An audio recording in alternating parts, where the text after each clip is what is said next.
अंशुल जी, कल आप लोग यहाँ पे बैठे थे पास्ट पे, और कैसी रही पहली रात? क्या सरकार की तरफ से कोई कोशिश की गई आपसे बातचीत करने की?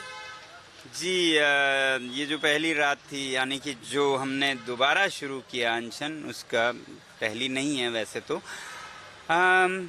आराम तो नहीं रही, मगर बहुत तकलीफ भी नहीं हुई। खुले में थे, सड़क पर थे, मच्छरों के बीच में थे, तो बहुत आराम तो नहीं, मगर कट गई। अभी दिन में भी काफी गर्मी है यही? जी, दिन में बहुत गर्मी है। खासकर ये समझना होगा कि ये लद्दाख के लोग माइनस तापमान में रहने के आदी हैं, तो एक तरह से आप स्नो लेपर्ड को ट्रॉपिकल उसमें ला रहे हैं तापमान में, तो मुश्किल तो है।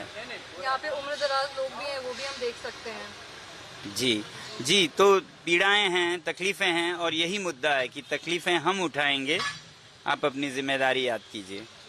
आपने बार बार कहा है कि जो 6th शेड्यूल की जो मांग थी वो भारतीय जनता पार्टी ने अपने ही मैनिफेस्टो में उसका वादा किया था। आज की तारीख में उसके ऊपर में जब आप लोगों के पीछे बातचीत हो रही थी, तो कहीं पे उसका जिक्र आया था कि क्या सरकार का अब क्या रुख है?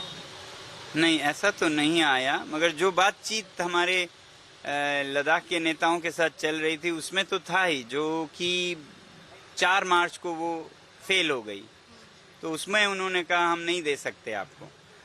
अब उन्होंने ही चुनाव घोषणा पत्रों पे नंबर 1 पे लिखा है, अभी नहीं दे सकते, ऐसा तो नहीं कह सकते हैं ना। चुनाव जीत गए वो, उसके बाद आप कहें नहीं दे सकते, तो नहीं था।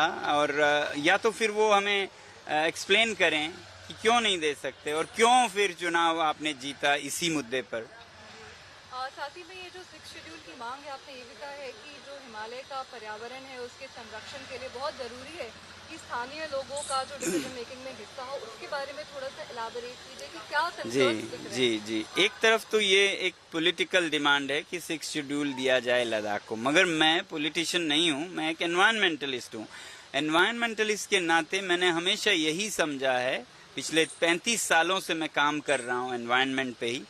मैंने ये समझा है कि जब स्थानीय लोग संभालेंगे तो उनका कुछ निवेश है, उनका कुछ स्टेक है, लगानी है, तो वो बेहतरीन संभालेंगे, क्योंकि उनको और उनकी अगली पीढ़ियों को भी वहीं जीना है जैसे उनके पिछली पीढ़ियां जीते आई हैं। तो वो कभी ऐसा बुरा नहीं करेंगे जहां उन्होंने जीना है। वो ना करके आप किसी अफसर के हवाले कर दें, एलजी के हवाले कर दें या कंपनी के हवाले कर दें, वो तो 2-3 साल के लिए पैराशूट से उतरेंगे, 2 साल सीखने में लगाएंगे, तीसरा साल जाने में लगाएंगे, गलतियां कर जाएंगे या फिर बेच खरीद फरोख्त करके चले जाएंगे, तो उनकी कोई लगानी नहीं है। तो इसलिए ये तरीका अच्छा नहीं है। जैसे सारे भारत में लोग खुद संभालते हैं अपने चुने हुए प्रतिनिधियों द्वारा, वैसा ही लद्दाख में भी होना चाहिए। यही है 6वां शेड्यूल, यही है बहाली लोकतंत्र की लद्दाख में।